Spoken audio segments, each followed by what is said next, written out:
Happy यारा new style channel को subscribe करें, बेल आइकन दबाना ना भूलें। यदि हमारा वीडियो अच्छा लगता है तो लाइक करें, फ्रेंड्स करें।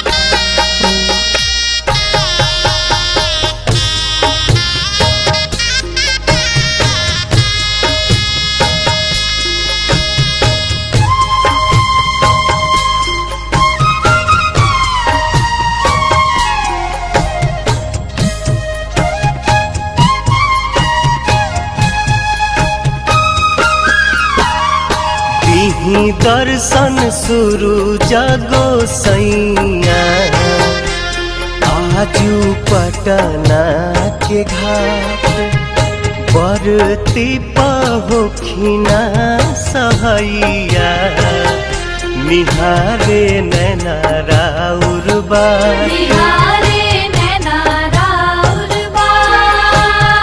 ही दर्शन शुरू जागो सैया, आजू आरा के घाट, आजू आरा के घाट।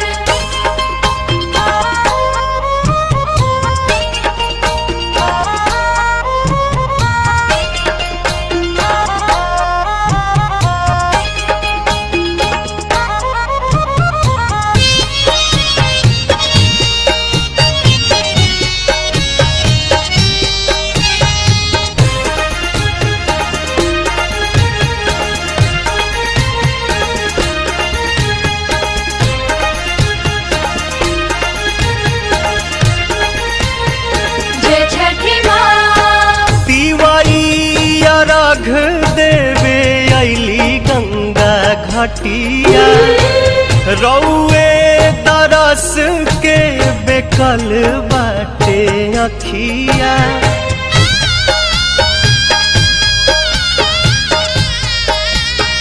जय छठी मैया।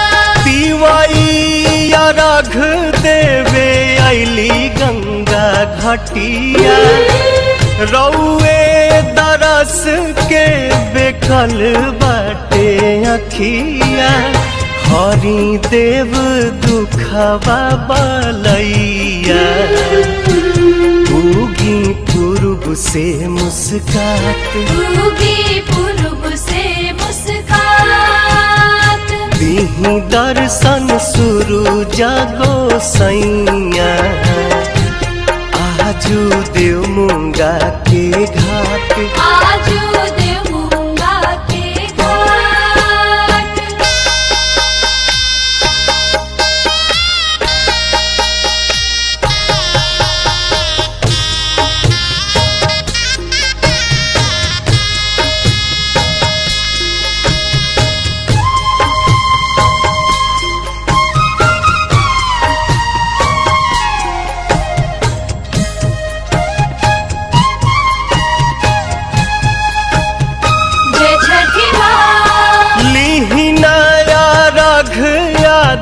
दीही आशीर्वाद जी, बरतिन के पूरा करी मन के मुराद जी,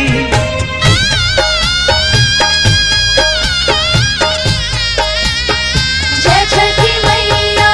लीहिना अर्घ आदित्य दीही आशीर्वाद जी, बरतिन के पूरा करी मन के मुराद जी, पवन गोविंद परेले पैया, दर्शन दीही साक छात, दर्शन दीही साक छात, दीही दर्शन शुरू जागो सैया, आजू बगसर के घाट, आजू पटना के घाट, आजू आरा के घाट, उगी पूर्व से मुस्कात। हैप्पी यारा न्यू स्टाइल चैनल को सब्सक्राइब करें, बेल आइकन दबाना ना